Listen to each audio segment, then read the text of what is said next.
ಹುಬ್ಬಳ್ಳಿಯಲ್ಲಿ ಆಟವಾಡಲು ಹೋಗಿದ್ದ ಬಾಲಕನೊಬ್ಬ ಅನುಮಾನಾಸ್ಪದವಾಗಿ ಸಾವನ್ನಪ್ಪಿರುವ ಘಟನೆ ನಡೆದಿದೆ. ಕಳೆದ ಸೋಮವಾರ ಸ್ನೇಹಿತರೊಂದಿಗೆ ಆಟವಾಡಲು ತೆರಳಿದ್ದ ಬಾಲಕ ನೀರು ತುಂಬಿದ್ದ ಗುಂಡಿಗೆ ಬಿದ್ದು ಮೃತಪಟ್ಟಿರುವ ಬಗ್ಗೆ ವರದಿಯಾಗಿದೆ. ಹುಬ್ಬಳ್ಳಿಯ ವಿಜಯನಗರ ಪ್ರದೇಶದಲ್ಲಿ ಈ ದುರ್ಘಟನೆ ನಡೆದಿದೆ. ಕೇಶವಾಪುರದ ಆಜಾದ್ ನಗರ ನಿವಾಸಿ 9 ವರ್ಷದ ಬಾಲಾಜಿ ಮೃತ ಬಾಲಕನಾಗಿದ್ದಾನೆ. ಸ್ನೇಹಿತರೊಂದಿಗೆ ಆಟವಾಡುತ್ತಾ ವಿಜಯನಗರ ಭಾಗಕ್ಕೆ ಬಂದಿದ್ದ ಬಾಲಾಜಿ ಬಿದ್ದಿದ್ದ ತೆಂಗಿನಕಾಯಿ ತೆಗೆದುಕೊಳ್ಳಲು ಕಾಂಪೌಂಡ್ ಒಳಗೆ ತೆರಳಿದ್ದಾನೆನ್ನಲಾಗಿದೆ.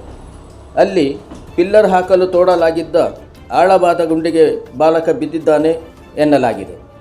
ಘಟನೆಯ ವೇಳೆ ಜೊತೆಯಲ್ಲಿದ್ದ ಇಬ್ಬರು ಬಾಲಕರು ಹೆದರಿ ಸ್ಥಳದಿಂದ ತೆರಳಿದ್ದು ಈ ಬಗ್ಗೆ ಯಾರಿಗೂ ಮಾಹಿತಿ ನೀಡಿರಲಿಲ್ಲ. ಇತ್ತ ಮಗ ಮನೆಗೆ ಬಾರದ ಹಿನ್ನೆಲೆಯಲ್ಲಿ ಪೋಷಕರು ಪೊಲೀಸ್ ಠಾಣೆಯಲ್ಲಿ ನಾಪತ್ತೆ ದೂರು ದಾಖಲಿಸಿದ್ದರು. ಬಳಿಕ ಸಿಸಿ ಕ್ಯಾಮೆರಾ ದೃಶ್ಯಾವಳಿಗಳನ್ನು ಪರಿಶೀಲಿಸಿದ ಪೊಲೀಸರು ಬಾಲಕನ ಶವ ಪತ್ತೆ ಹಚ್ಚುವಲ್ಲಿ ಯಶಸ್ವಿಯಾಗಿದ್ದಾರೆ.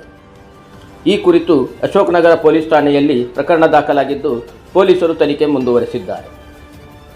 ಪೃಥ್ವಿರಾಜ ನ್ಯೂಸ್, ಶಿರಸಿ, ಉತ್ತರ ಕನ್ನಡ.